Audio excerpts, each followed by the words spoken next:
Hey, what's up guys, AARava here, and welcome back to another episode of my F1 22 My Team Career Mode. This is episode number 115 today for the Canadian Grand Prix in Season 7. If you guys did miss the previous one and the Singapore GP, then be sure to go check that one out before you see this one. I thought, since that one ended a bit prematurely, we'd get an episode out sooner rather than later for the next round at Canada, and also because it's pretty happy hunting grounds for us at Montreal. One of my all-time favourite circuits on the F1 game and in real life. But yeah, speaking of that premature ending, I mean, it was pretty miserable. Things were going so well for us. I was feeling really positive about that two-stop that we were on, and that two-stop allowed Lewis Hamilton to come from so far back up to a podium position. So who knows, we could have well been on to at least challenging this man Leclerc for the race win at Singapore. Looking at where Hamilton was in relation to me, when I had that DNF, and we're both on the same strategy on the two-stop with two sets of medium tyres to go for the rest of the race. But it means then, following that DNF, Lando Norris, he wasn't on the podium, but he did manage to get 4th place, which was pretty massive relative to 0 points and the rest of them as well, in terms of the gap myself and Lando had previously, because now he's got a commanding lead in the Drivers' Championship ahead of Leclerc, who is now in 2nd place, a couple of points ahead of Piastri. It's all really close between myself, then Schumacher, Drugovich, Lewis Hamilton a little bit further back, but we're still concerned about where he is in terms of the points he's getting, because of course we've got a massive fight on in the Constructors' Championship, because both the Vettel Rennsport cars being up there in the top 6 is a nuisance to us. So, good stuff that Hamilton got a podium, got back onto the podium after a couple of races since that win he had at Spa, and hoping that both of us can go well around Montreal. As for me individually, obviously, bouncing back from not only 1 but 2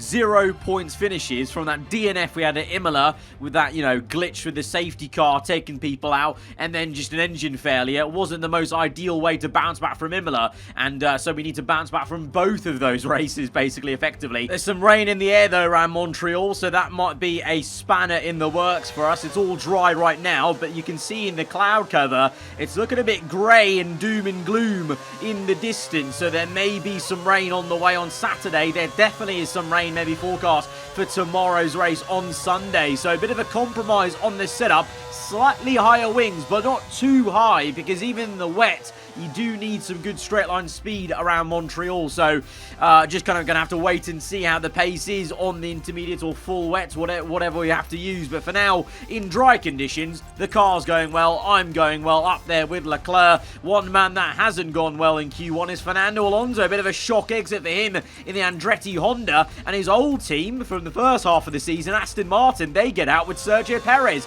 into Q2. So that's a bit of a howler from Fernando, and his more junior rookie teammate Logan Sargent up into Q2, and once again scratching heads a little bit of what's happened there. But for us, things are looking good. Bit of traffic at the end of our flying lap with Sergio Perez, but it's going to be no bother. It's going to be a very, very fine lap there, just tipping in to the 106s as we're all in the 107s in Q1. But to my surprise, I ended the session then, P1, 1.1 seconds ahead, and I don't know what happened, because no AI car got into the 107s even, and they all did that in Q1. So something's gone on here, I don't really know what, but Lando Norris, even bigger than my gap to P2, Lando Norris, the championship leader, the man that everyone behind him in the championship is trying to catch, is out, down and out, all the way rock bottom in Q2 and P16, 2.8 seconds I think that was off my time.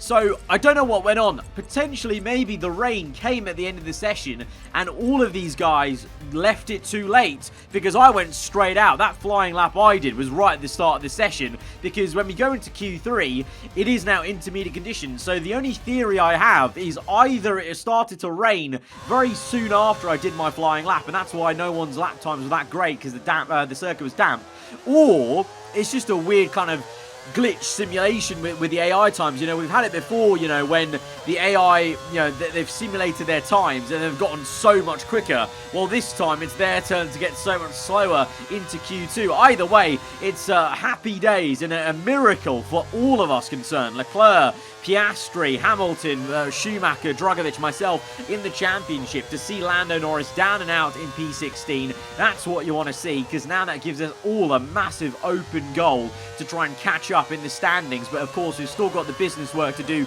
here in Q3 in the top 10 shootout. And now that we've got intermediates, the pace we showed in Q1 and Q2 may not be a guarantee in terms of positions, because the rain is going to affect things. You've seen on this first flying lap, been a little bit sketchy here and there on the throttle and exiting these corners. On the second flyer, consecutive lap I might add, so much lower fuel now on this second run. We are finding some pace, others are too though, but a purple first sector is not bad. Green in the second and third gets us up into P4, 2/10 off pole position, which is going to end up being Mick Schumacher. Surprise, surprise. I mean, if you remember back to the Austrian Grand Prix episode, this won't be a surprise. Schumacher was insane in the wet, just like his father used to be around Austria in that episode, and he's shown it again, his skill in the wet here in pole position. Hamilton, though, showing off his class, not too far off him. Very, very close stuff between him and Hamilton on the front row.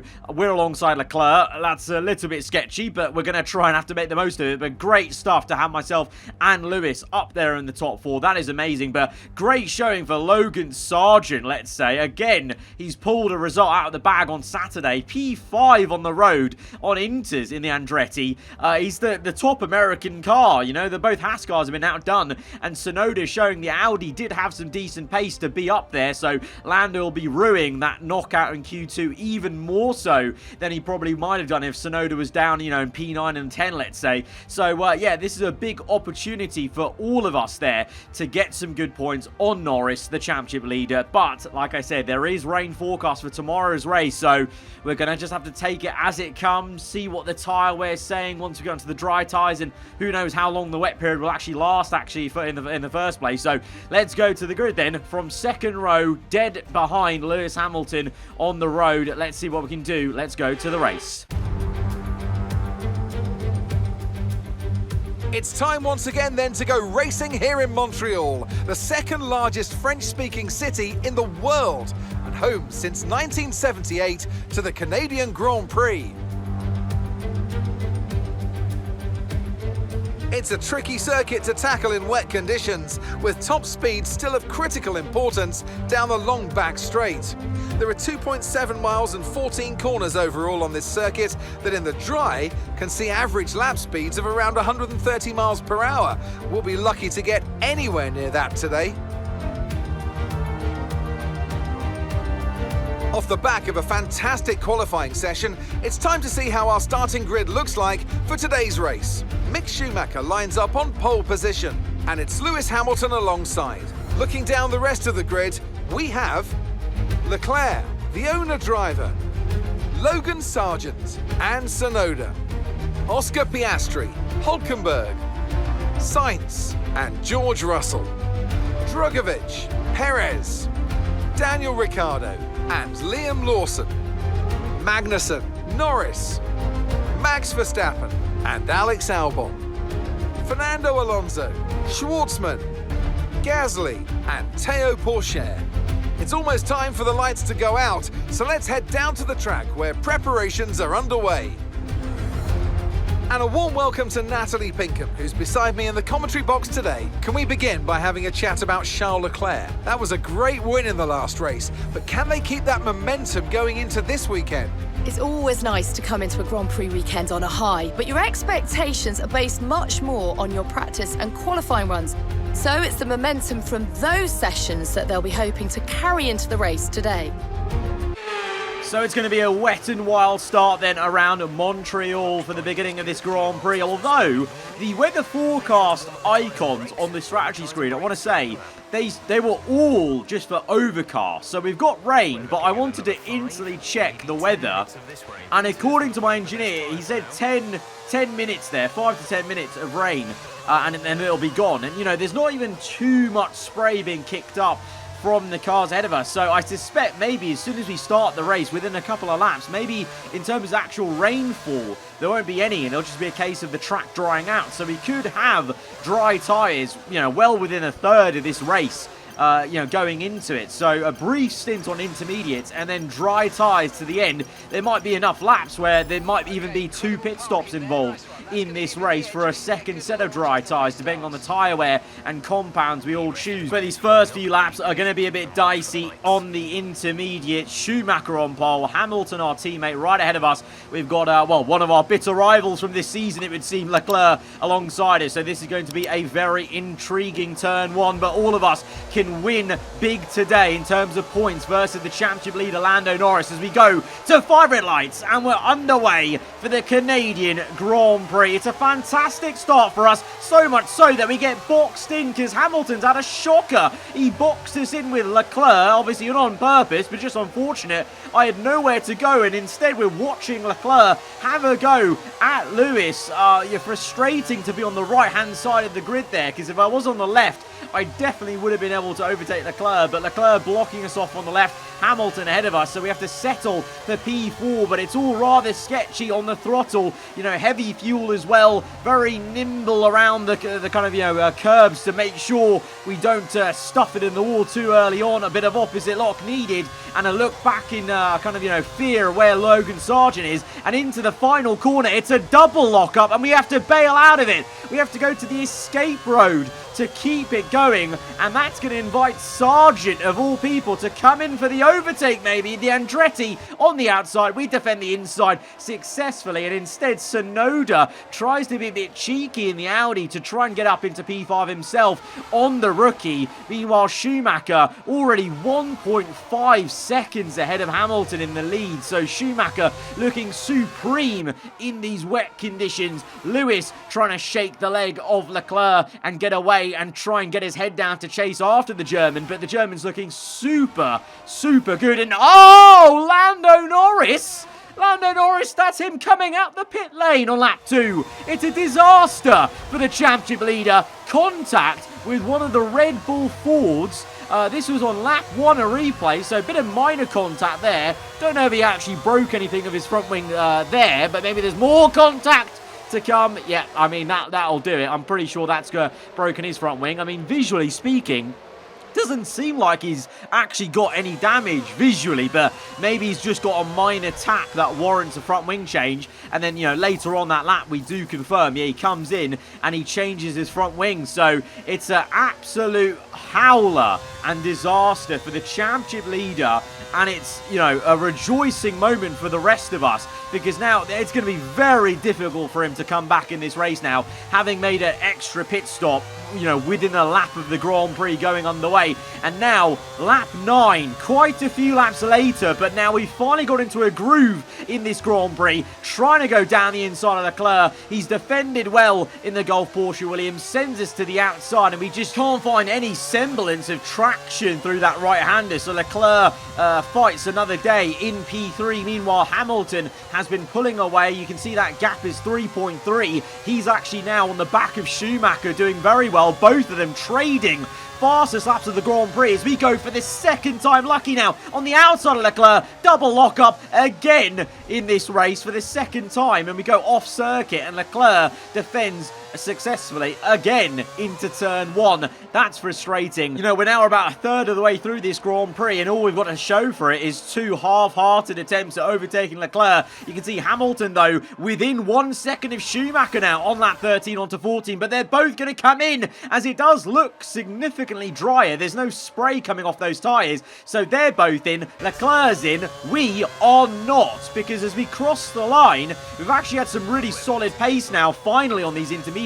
We set a purple lap time, and, so we were going well, and I didn't want to double stack behind Hamilton, so I had good pace, so I'd rather stay out for a lap longer and then come in, because the intermediates, they actually perform okay on a semi-dry track. It's the other way around. When you pit too early onto dries, I did think about pitting on lap 12 to kind of negate, avoiding pitting with Hamilton. But when you pit on this game dry tyres and the track's still a bit too damp, it's a nightmare. But when you're on inters and the track is a bit too dry for them, they still perform okay. And we've had a really good in-lap there, you know, having set the fast lap of the Grand Prix earlier as well. So as we come out the pits, we've come out way ahead of Leclerc, who's actually behind the Andretti. Logan Sargent up into 4th place on the road, legitimately having overtaken him in the pit stops there. So it's Schumacher from Hamilton, myself, Sargent, Leclerc, Piastri, Sainz, Tsunoda, Drogovic and Hulkenberg round out the top 10. And interestingly, there is a bit of a difference in tyre strategy. You can see quite a few of these guys on soft tyres,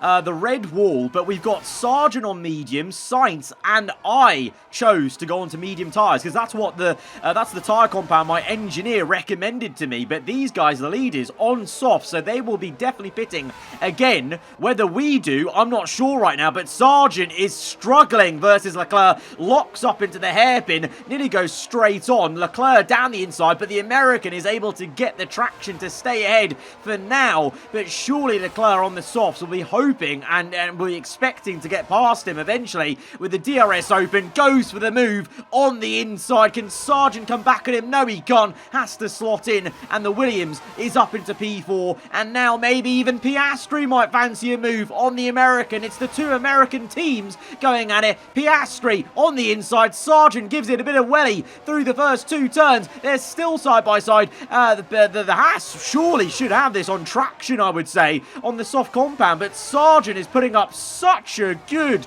little bit of defence here. Fair play to him, but sooner rather than later, surely he's going to lose the position. Piastri struggling to get the move done. The Repsol Haas on the outside. The Andretti finally succeeds the position down to P6, and Repsol Haas through up into P5. Carlos Sainz now knocking on the door. The Mercedes slips by. Bit of contact made with Sargent, and now Tsunoda's in there. Sainz on the mediums though, so Sainz on the same compound as Sargent, so maybe a bit more of a fair fight. But Sainz goes from being maybe overtaken by Tsunoda to once again being side by side with Sargent. So this is an absolute ding-dong battle we've seen from P4 now down to about P8 here, as the two medium tyre runners of the Andretti and Mercedes are still going at it. But Sainz eventually will get up into that position ahead of Sargent and Tsunoda respectively, as we now move back to our POV a couple of laps later. Lap 18 on to 19. We've set a fastest lap of the Grand Prix,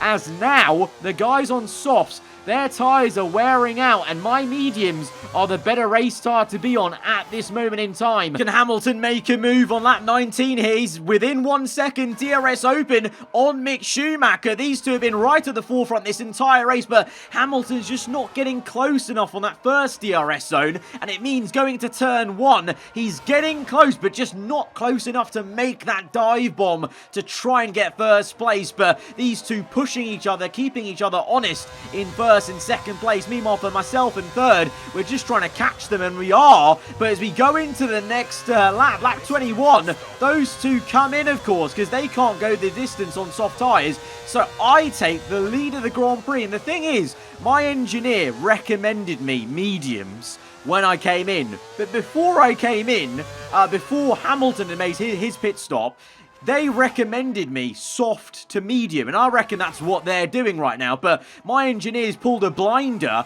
and me going 1 lap longer has ended up me having the race lead. Sainz is in second, Sargent in third, and all three of us have yet to pit off these medium tyres. And I reckon the mediums could go all the way, you know. Schumacher's pit onto mediums. Hamilton absolutely wringing the neck out of this car in P5. And then Leclerc P6 having pit as well. You've got Albon, of all people, in the Aston Martin. He's not pit a second time, so that's why he's jumped up the order. Head of Piastri, Tsunoda, Drogovic, all these people on soft tyres. So that intermediate period and the decisions people have made have turned this into a 1 versus a 2-stop race, and the majority are actually doing a 2-stop, and Schumacher is now caught up to Sargent. Big dive bomb down the inside, really ballsy moving. Look at the way he's taken him wide there as well. Schumacher taking no prisoners here, getting the elbows out, and immediately gets onto the back of Carlos Sainz, whilst Lewis Hamilton is still stuck behind the Andretti.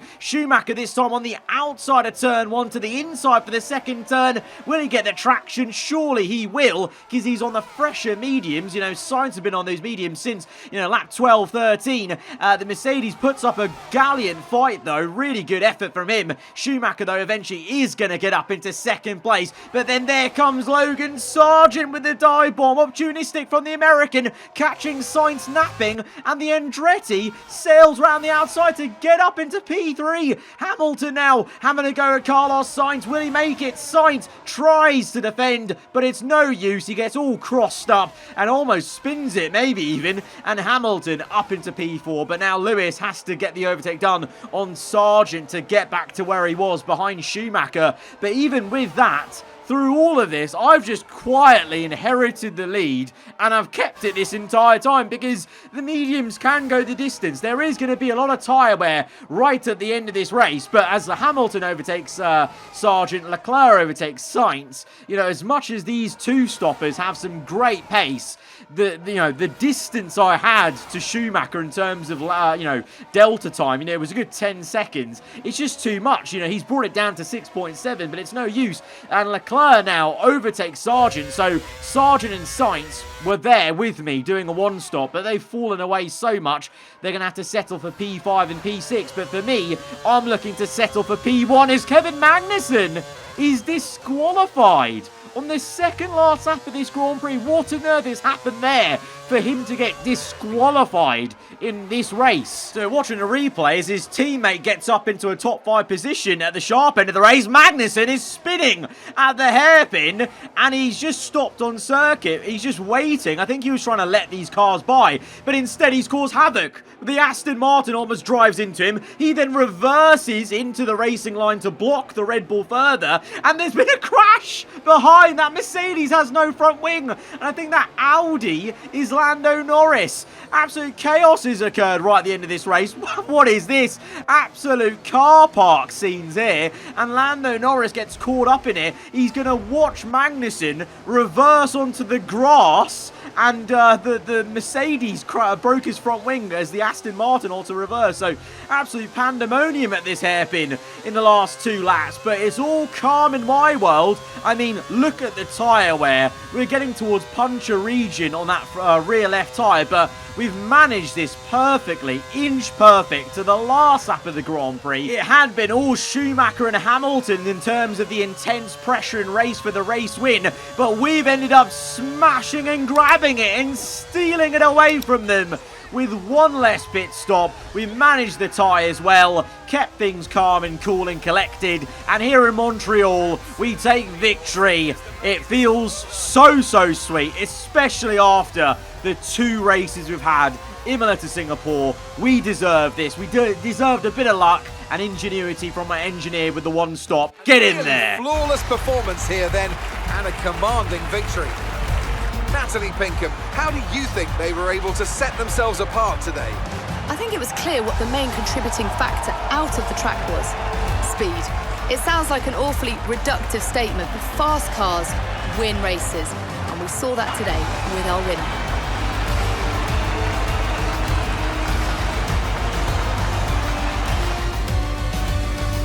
Here comes your top 3 making their way down to the podium for what can only be described as a fantastic day for Formula 1. There's a good reason I also like Montreal. It's not just because I enjoy driving the circuit. It's because, you know, track record-wise, you know, over the course of multiple F1 games, we do also go very well around here. And it's another win to add to our tally this season. 3 wins that is going to be this season. The third one very much needed, though, after the 2 0-points finishes last 2 episodes to try and bounce back in this championship. It's not just me, though, as well. Others will have bounced back as well, because although Schumacher and Hamilton will be disappointed for neither of them to get the race win, it's still another podium, back-to-back podiums for Lewis Hamilton, 2 third places. Schumacher gets back to a podium way. It's been a while since he's been on the podium. Leclerc in P4 there. Very solid race, to be fair, even though he'll be annoyed he didn't have the race pace to challenge any further. That's still great for him in the championship. Logan Sargeant, moment, though, P5 take a bow, but in the championship, it's all eyes on us. Myself, Leclerc, Schumacher, because look at this. There's only 9 points now separating the top 4. We're all of a sudden back into the championship lead, 5 points ahead of Lando Norris. Leclerc's only 1 point off him, and then Schumacher a further 3. Piastri within 15 points. Hamilton within 26. That's an outside chance, but it's still pretty darn close, and he's done well to finally get ahead of one of the Vettel Rennsport cars in the championship, and it means in the Constructors, we now retake the lead of the Constructors after a couple of episodes from Vettel Rennsport. Repsol Haas, 3rd place. Gulf Porsche Williams up to 4th, and Audi, because of Lando and Tsunoda's poor race today, they've slipped down to P5. I mean, it's all to play for. You know, they could easily get back to P3, but I think for the Constructors fight for the win, I think, you know, looking at it in terms of who's the most consistent teams, I think it's going to be a fight between ourselves and Vettel Rennsport, which is weird to say because neither of their drivers have been fully in the Drivers' Championship fight until about now, I guess, because Schumacher being within 9 points of the lead now, it's business time, and we've only got 3 rounds to go. So it is crunch time now in this season. It's all to play for in this final season on F1 22, My Team Career Mode. Guys, if you have enjoyed the episode, be sure to hit the like button. Let me know what you thought in the comments below. And if you're around here, then do get subscribed for weekly Formula 1 content. I'll see you guys next time. Goodbye.